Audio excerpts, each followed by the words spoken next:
And we're back again. It's the Horror Guys, episode number, what are we on? 116. Yeah, I'm Kevin. I'm Brian. And we're here to talk about some horror movies. As usual, we've got 4 full-length horror films and a short for you.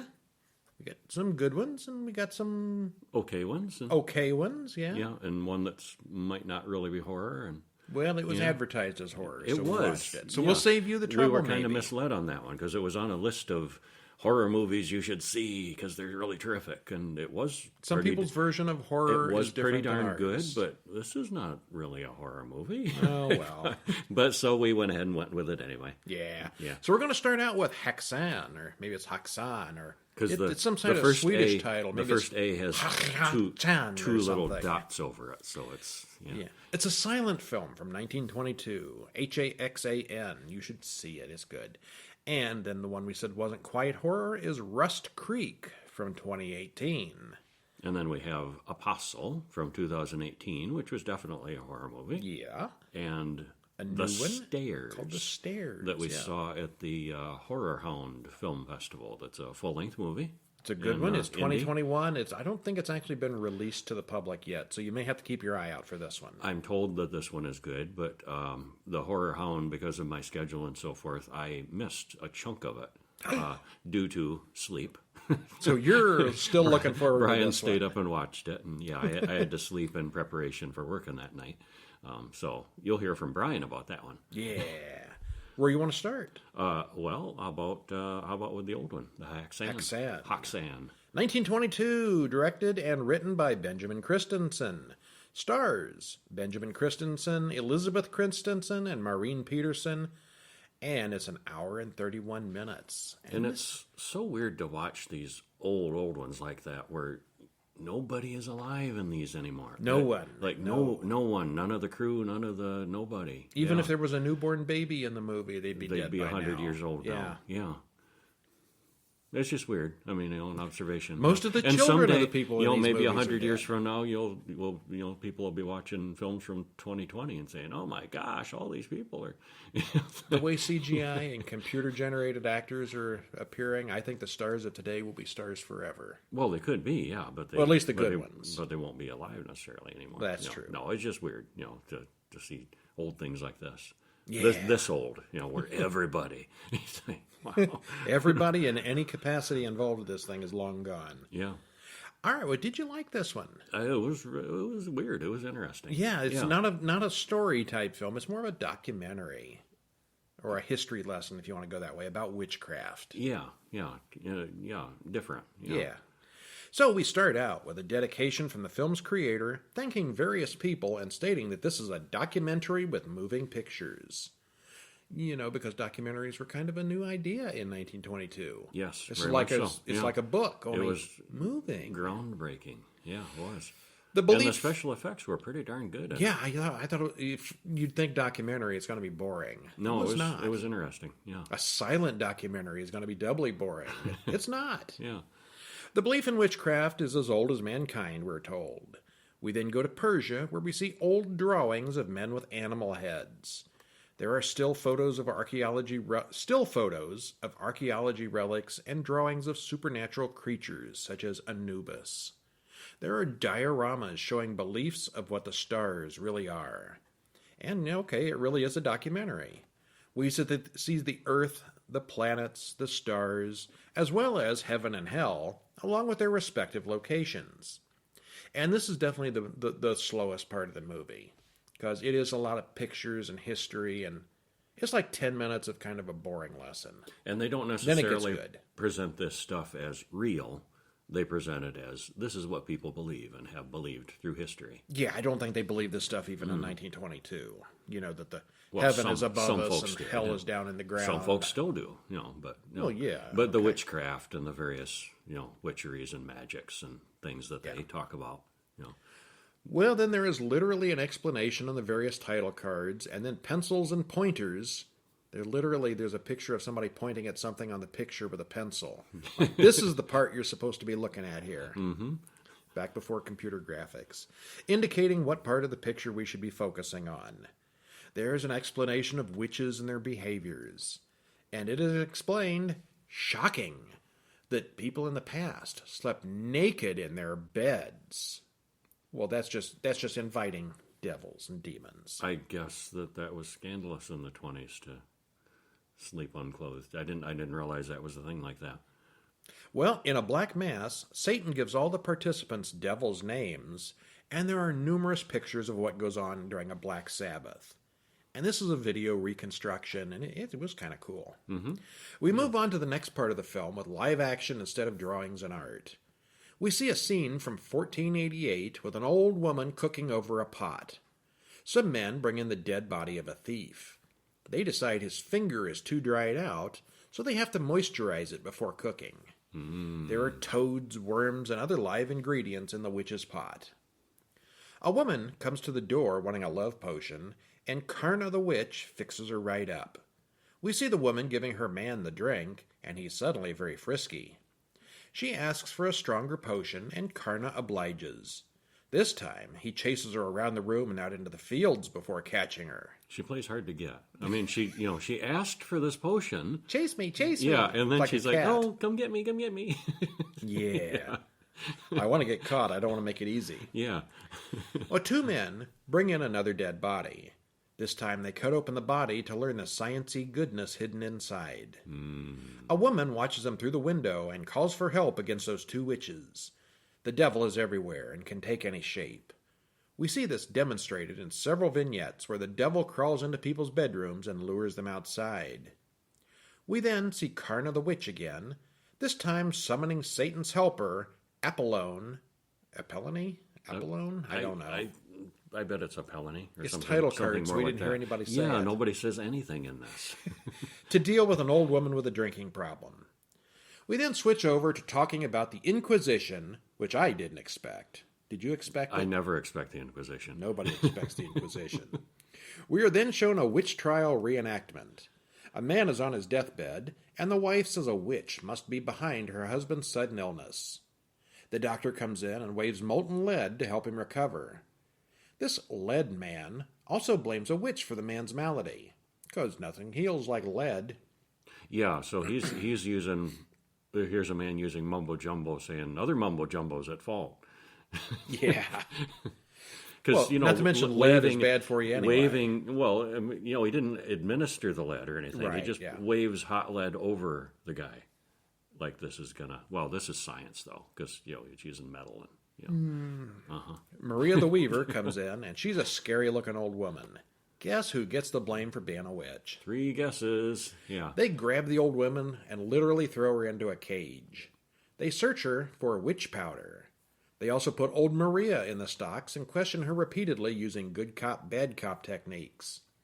She won't confess to being a witch, so they continue the torture. If you don't admit it, it must be true. Yep.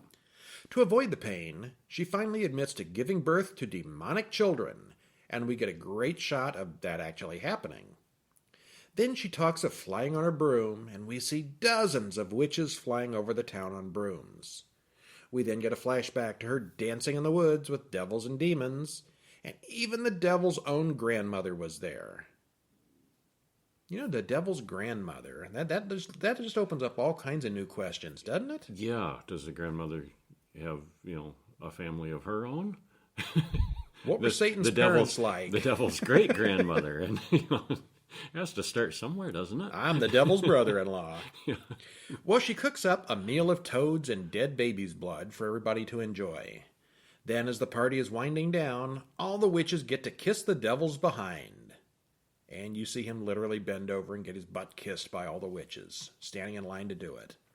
Naturally, Maria says she saw several of her own accusers there as well. This naturally causes a chain reaction of accusations in the town. If you oppose the capture of a witch, you must be a witch yourself. If you're not with us, you're against us. That's right. We see the young priest have nasty thoughts about the wife of the sick man, and then he gets whipped for it. Still, the young woman must be using witchcraft to tempt that young priest, right? As expected, she confesses with the right pressure. They burn all the witches, and then the judges move on to the next town. We're told that over a period of years, that 8 million women and children were burned. I don't know about those 1920s statistics. That seems like a lot. It does seem like a lot. That yeah. doesn't seem quite real. No, I was skeptical about that. If you research it and find otherwise, let us know. But 8 million witches, presumably in Europe, that seems like a lot. We then move on to other things and watch how a witch could distort pregnancies by tying knots in ropes. We see the instructional visual tutorial in the use of many torture implements. We then see the devil tempting nuns to commit crimes. Sister Cecilia is conniving with the evil one. Admittedly, it looks pretty easy to stir up the nuns in that particular convent. We move to the present day, where the devil hangs out in nursing homes.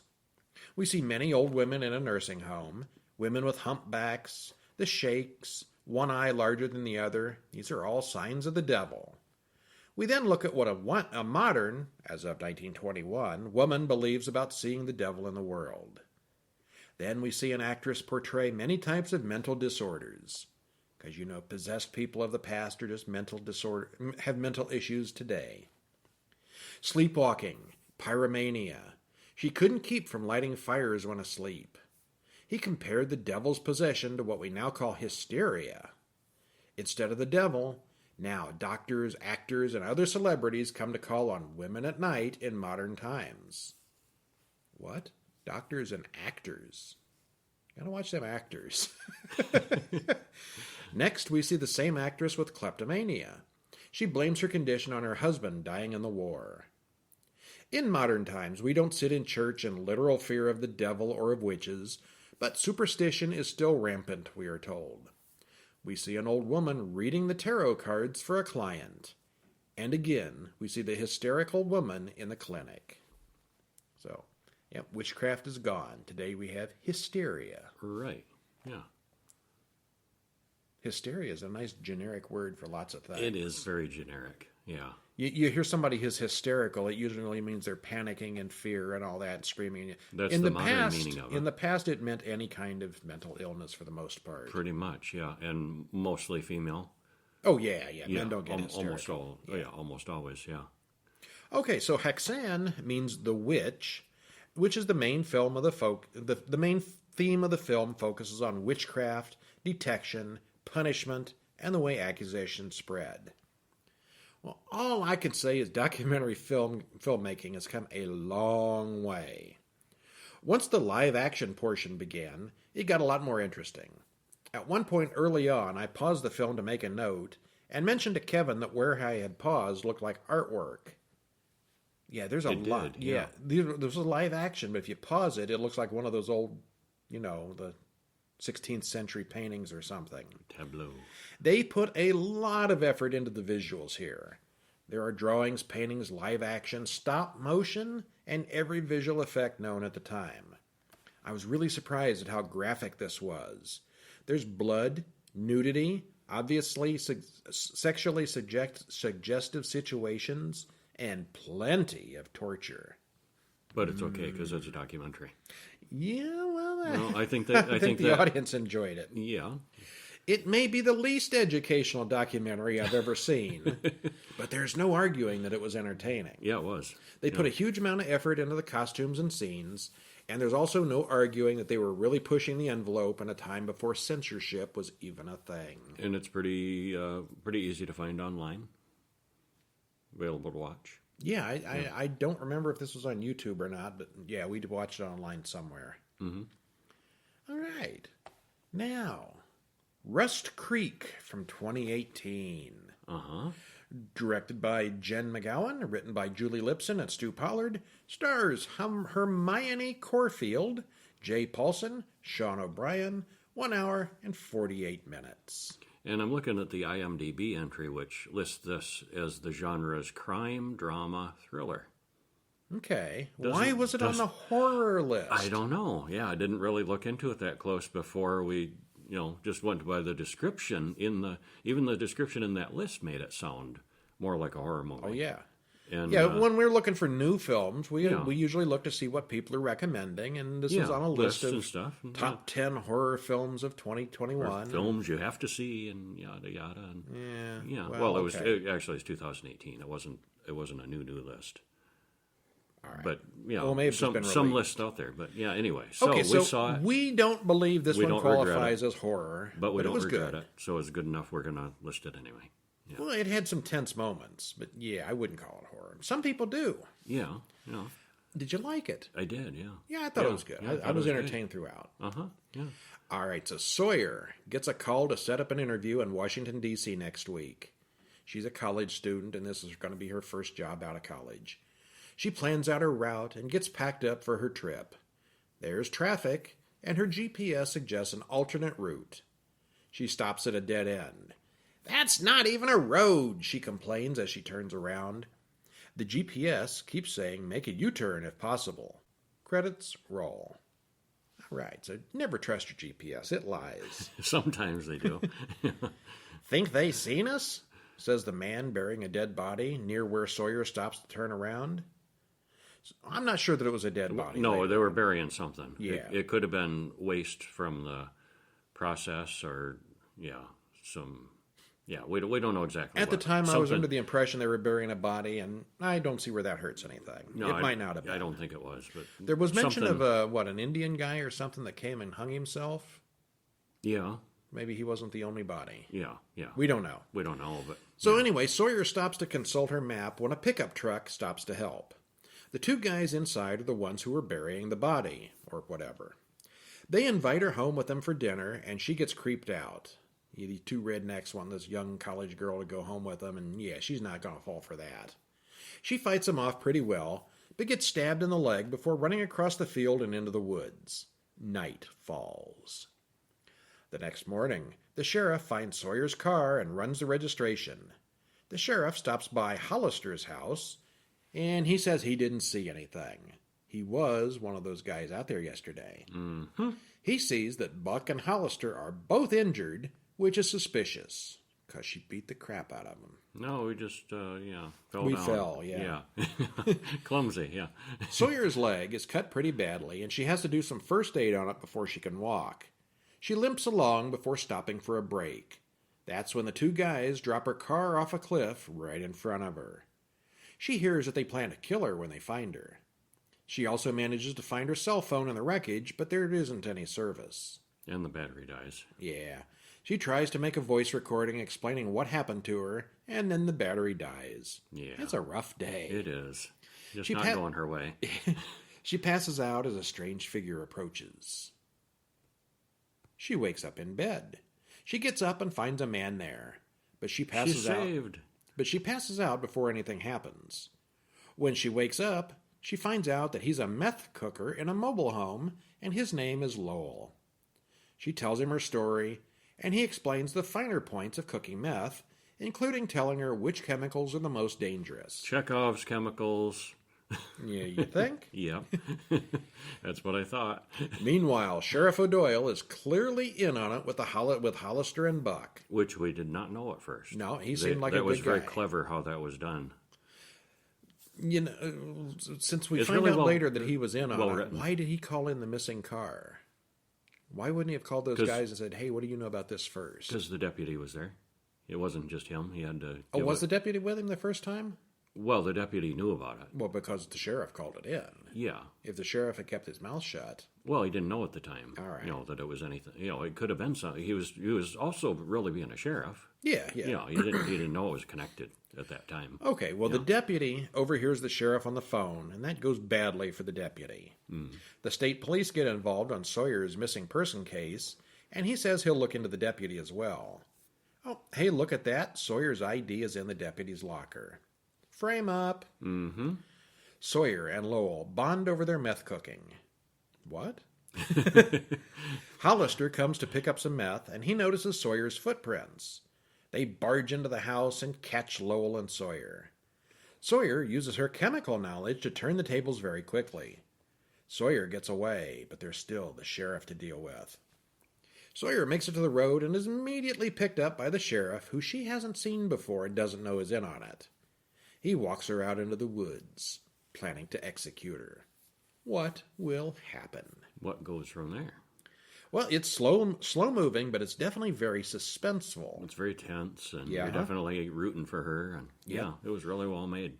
I find it kind of hard to believe that Lowell wouldn't have told Sawyer to watch out for the sheriff because he knew he was in on it. Yes, definitely did. You know, if you get out of here, stay away from the cops. They're bad guys. Mm-hmm. Would have took 3 seconds. Yes.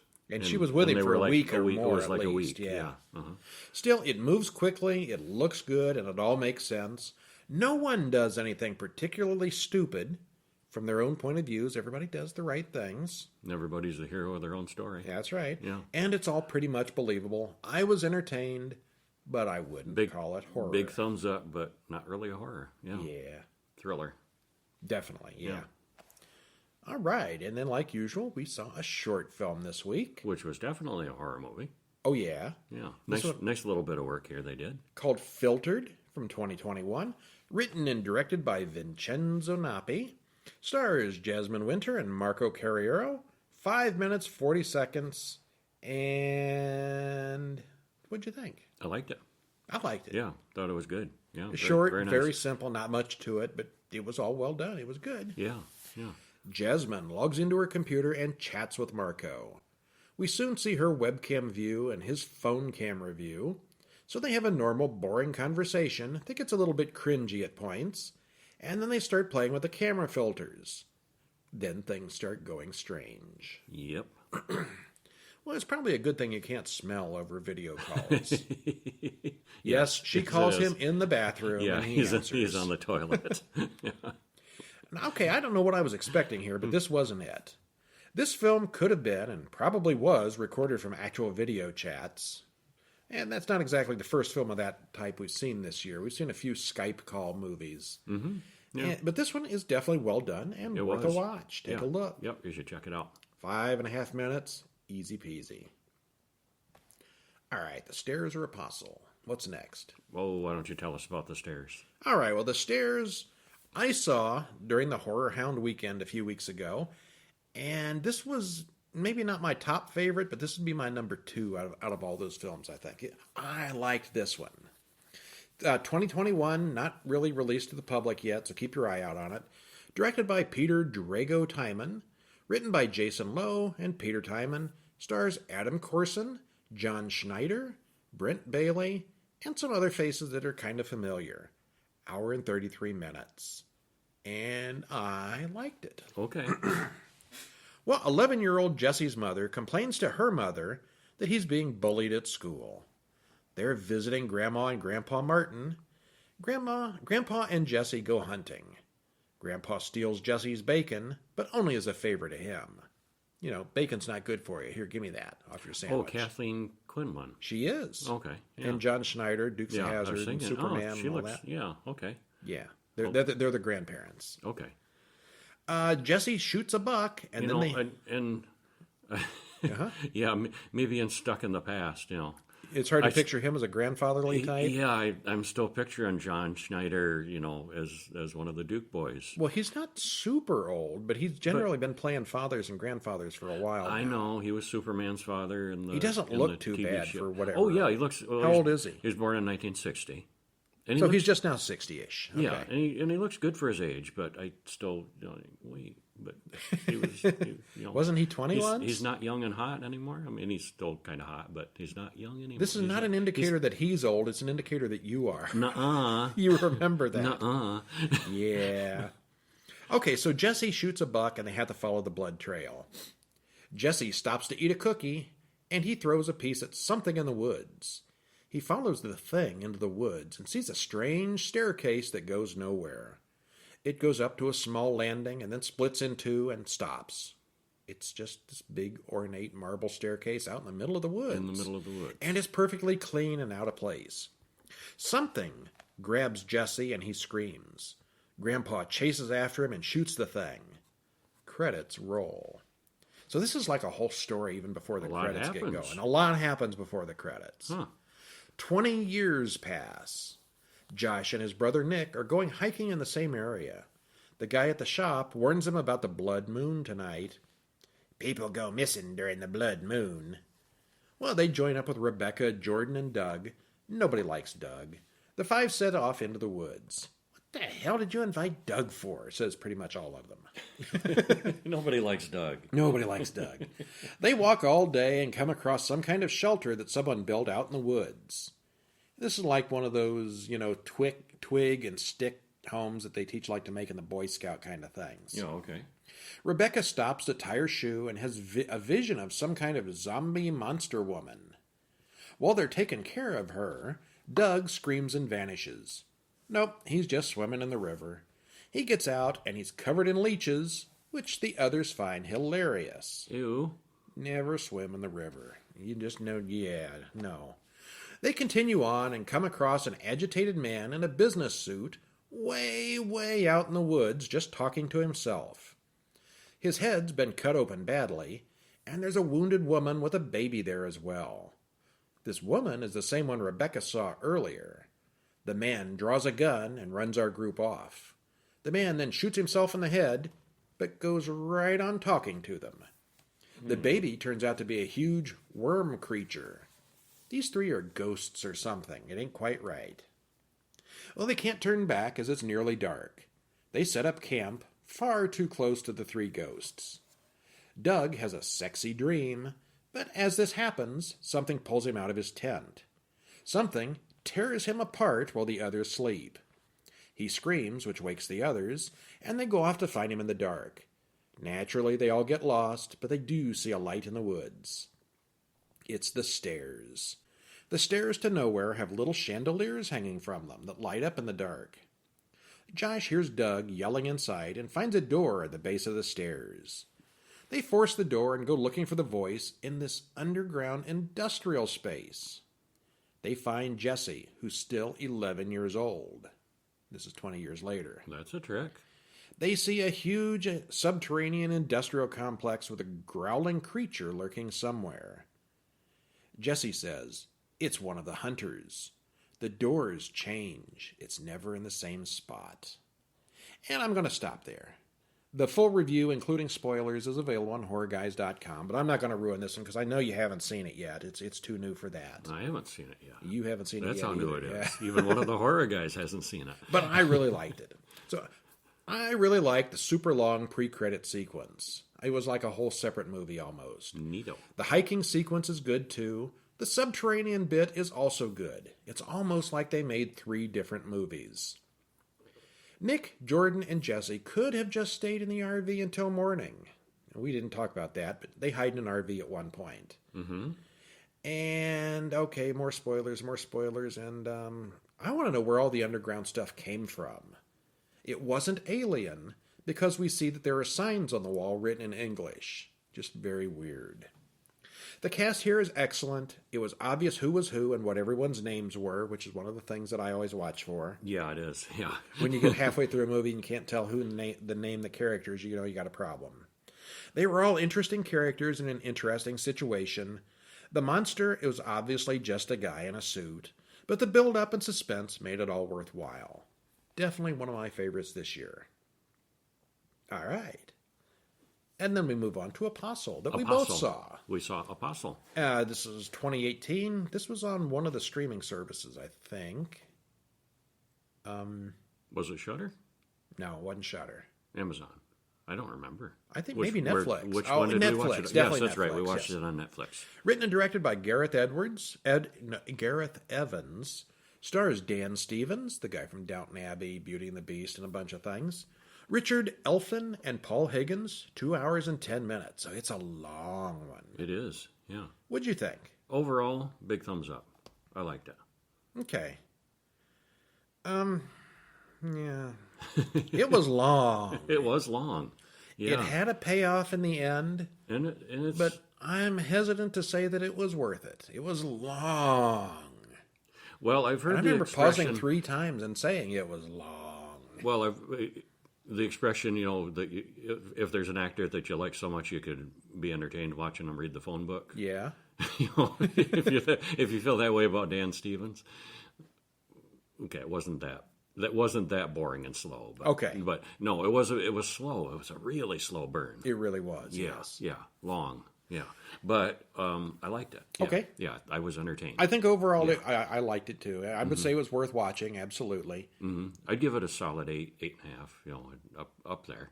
Okay. Yeah. It's 1905. Thomas Richardson's sister Jennifer is being held captive for ransom by a group of cultists. He's advised not to pay the ransom until he sees Jennifer alive. In the meantime, he's supposed to blend in with the other villagers in town. Oh, and he's addicted to opium, which doesn't really go too much. That's not a big part of the story. No, it's a minor point. But When he boards the ship to take him to Erisden Island, they make him burn any books or papers he might take with him. You can't have the devil's propaganda. personal effects only. Yeah, it's a Christian cult. It's a Christian sect. It's pretty not extreme. Christian, though. It's not even. Maybe they advertise it that, but it's not. Sort of. Well, it sort of is. The worshiping the goddess of the woods and Well, Matthew or whatever his name is the prophet? No, I don't think there's Okay. Christian involved. Well, they throw in the Bible though, and Did they? Yeah. They do mix in Christian. It was the book of, what's his name? The book of Malcolm. There was no Bible there. Wasn't it all? No, I don't think Christians had anything to do with this. Okay, I was thinking it was. It's Okay. just pure cult. Okay. So he switches ID cards with someone, and the man with Tom's fake ID gets marked with a big X on his suitcase. When they arrive, they give him bread and a jar. He's also given a book by the prophet Malcolm. Looks like a Bible. Okay, that's probably what confused me. He goes to church where Malcolm speaks. He talks about the goddess of the island who speaks through him. Later, Malcolm goes to see his henchman who has been torturing the man with the X on his suitcase. They realize this isn't the right guy, so they kill him and start to search for the real intruder. Yeah, there was a special mark on the ticket that they sent with him, so they would know, which person coming in had the ransom The money. ransom note included a ticket to the island. That And had a so he secret mark. swapped tickets, and he's not and so now he has blended in with the villagers, with the new, Like, he's the only single guy, though, that didn't come with a woman or children. And you'd think if they thought about it, it wouldn't have been hard to figure out who it was. And the new batch of people coming in wasn't that big. Right, They would have known it would be the new people. They know when. Yeah. Jeremy and his girlfriend Fion, F-F-I-O-N. Some of those Interesting some of spelling. those names Yeah. talk about building a house together, and then they have sex. Unmarried sex in this time period in this place is not a good thing. Yeah, not approved. As she leaves, she bumps into Thomas, who's snooping around at night and shouldn't be. Looking for a sister. Yeah. He watches Malcolm cutting a woman and dripping some of her blood into her jar. Thomas then steals a little blood from everyone else's jars to fill his own. Yeah, he goes down the hallway, and it's like a hotel where you leave Like a your trays reverse out front. milkman. Yeah, where you're supposed to leave a little bit of blood out. For what? We don't know yet. Thomas confronts Jeremy. He's seen Jennifer somewhere. A month ago, she came to the island in a box as a hostage. And we see that the livestock are all born dead here. The forests are dead, the crops are dead, the animals die. The forest is doing okay. Their it is. crops. The crops Anything they try to grow doesn't thrive True, anymore. yes. Yeah, it was for a while, and now they're having troubles, and they're all getting hungry. Yeah. Malcolm is aware that someone was prowling around after dark, and he gives the newcomers a test. The man next to Tom attacks Malcolm. Tom wasn't the only one outside last night. Which was some good timing. Yeah, it was. Lucky for Going down the him. list to give him a test, and the guy just before him fails. Tom gets stabbed in the fight, which proves to others that he's loyal. Now Malcolm owes Thomas his life. Andrea, Malcolm's daughter, patches up Thomas, and the two bond a little bit. Malcolm wants to draw out the spy, so he drags Jennifer into the center of town and makes it clear that she's going to suffer. Thomas is high at the time and unable to respond. There's your opium. Well, he's also terrified to try to respond too. Doesn't know. I got the impression that he was really kind of unable to get out of bed. Yeah. Whatever they were doing. he At that couldn't have done time, yeah. anything The about timing it. was unfortunate. He had just dosed up. Yeah. Yeah. The next morning, she's still outside being tortured. That night, the village has a celebration. Thomas dances with Andrea, and she thinks he may be more than he claims. Malcolm and his men search everyone's room, and they find a map Thomas drew. Which seems really dumb. Why would he draw a map? He's right there. You can see the buildings. Yeah. Seems unnecessary. Meanwhile, Thomas is digging under one of the buildings to access the secret tunnels beneath. Thomas hides in a pool of blood and is attacked by a strange woman who seems to live down there. He escapes, but then finds cave drawings of that same strange woman. So it's been a while, yeah. Malcolm confronts the weird woman. She is the goddess of the island. He feeds her with his own blood. The next day, Thomas and Andrea talk about his backstory and lack of faith. She provided for us once, Andrea explains. Now the ground is toxic. So it is a cult that is really worshiping a Yeah, a real being that, has some magic powers. Yeah, they talk about some magic goddess, but we've seen her. She's real. Yeah. Jeremy's father, Frank, also wants to leave, and he tells Malcolm this. This community is broken, he explains. We have a goddess in chains that's poisoning us from within. Malcolm talks Frank into staying, and Frank talks sense into Malcolm. It looks like Malcolm has changed his attitude. Jeremy's girlfriend, Fionn, tells him that she's pregnant, and he wants to get married. Their parents would never allow it, so he plans to run away. Her father explains, that thing will kill you. And we know he's right. The baby. He knows what happens to the animals born on the island, or on the place, so he kills her and then blames Jeremy. That seems excessive. Yeah, it was excessive. Yeah, They catch Jeremy and bring violent. him. Yeah, Very violent. So there's some real striking Brutal violence here, yes. Brutal violence in this. Yeah. They catch Jeremy and bring him back for punishment. Quinn, Fionn's father, tortures him by fixing him down to a table with clamps and then drilling a hole through his skull. To get the devil out. Yeah. Ew. That was an ew scene. Frank and Malcolm return to town and they aren't happy to see what they find. Quinn then accuses Malcolm of being a false prophet. Malcolm, who seems to regret everything now, is ordered to kill Thomas.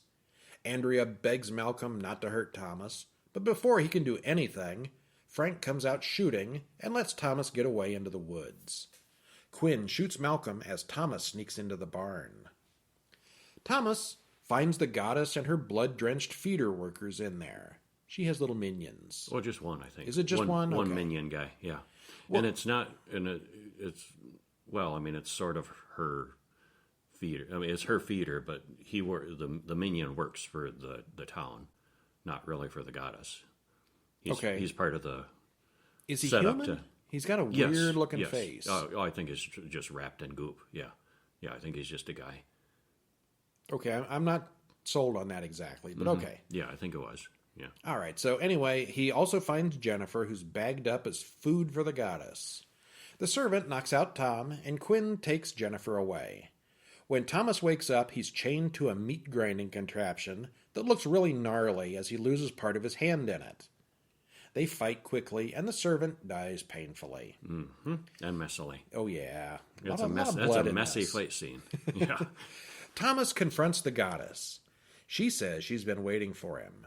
She does a demonic mind meld with Thomas, and we get a flashback to Quinn and Malcolm when they first arrived on the island and found her, imprisoned her, and fed her blood.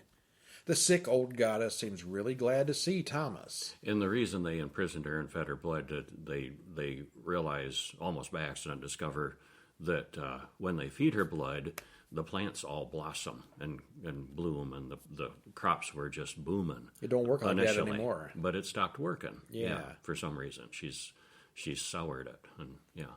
So the sickly old goddess seems really happy to see Thomas. She says, "Free me, child." He sets her on fire, and she's happy with that. Malcolm wakes up. He's not dead after all. He sees the barn burning.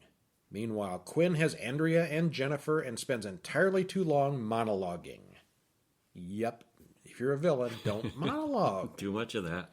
Thomas stabs Quinn, who dies really hard, but not before stabbing Thomas repeatedly. They all run to the boat as the entire island suddenly starts to burn. They set a barn on fire. Why is everything burning? Because it's the island itself is alive and all connected. Yeah, okay. It wasn't just the goddess. I think was just the avatar of the island itself, All right. which is alive, and Well, they all run to the boat, and the island burns. Thomas can't make it all the way there because he's been stabbed so many times, and watches as the two girls run to the boat and escape. Malcolm then staggers out to talk to Thomas. And we see that as Thomas dies, the grass around him grows very tall and seems to merge with him. So is he going to be the next goddess? I think he's the next Avatar. Yeah, I think so, yeah. Yeah, it'll be a god and not a goddess. Yeah. Yeah. Well, the sets and production values on this were really good. This looks like an expensive movie. Mm-hmm. It's an hour and 10 minutes before the tunnel of blood scene. And before that, it's all terribly dull, I thought. Very subtly suspenseful. And No horror whatsoever the first hour and 10 minutes. not much. Nothing much gross. Not much at all. You see little things happening, Little like a hints. drop of blood on the ground Hints of starts to roll weirdness. away. Yeah, hints of odd things. Yeah, very hinty. Yeah. Jeremy's torture is really graphic and kind of creative. It's a very, very, very, very, very, very, very slow burn. The payoff in the end is pretty good. Yeah, it is. But it was a long and painful trip to get there. All in all, I give it a thumbs up, though. All right. Yeah. Let's see. What do we got next week? What do we have next week? We Is have- it Vincent Price week? A whole bunch of Vincent Price films. It's our Vincent Price week. Actually, the first of 2 Vincent Price weeks. And who's the director? Corman? Most of them are Roger Corman. Roger Corman. The yeah, first one is many. not. The first one is House of Wax from 1953. And that was, I don't know who directed it, but it was kind of a standalone film. You know House of Wax. It's a classic. 3D. We then watched the Corman films in order, starting with The House of Usher from 1960, The Pit and the Pendulum from 1961. Then we moved to a non-Vincent Price movie, but it is a Corman film, The Premature Burial. And these were American International films, Yes. which was kind of the U.S. answer to Hammer films at Exactly, the time. yeah. Yeah, this one stars Ray Milland instead of Vincent Price. Vincent Price was busy with something else at the time. But it is a Poe, Edgar Loosely Allan Poe based. / Roger Corman based Loosely story. based on Poe stories. Yeah. And that's 1, 2, 3, 4 of them. And then we'll have a short film, and that's next week. Yeah. And then we'll be watching the following week, we got 4 more Corman / Price / Poe movies. That's when we started devolving into the silliness. They teamed up a lot. Oh yeah, there was 8 Corman Edgar Allan Poe films, 7 of which had Vincent Price. We're going to watch all of them. Cool. Yeah. Click that'll catch them all. I'm Brian. And I'm Kevin. And we'll see you when? Next week. You bet. See ya.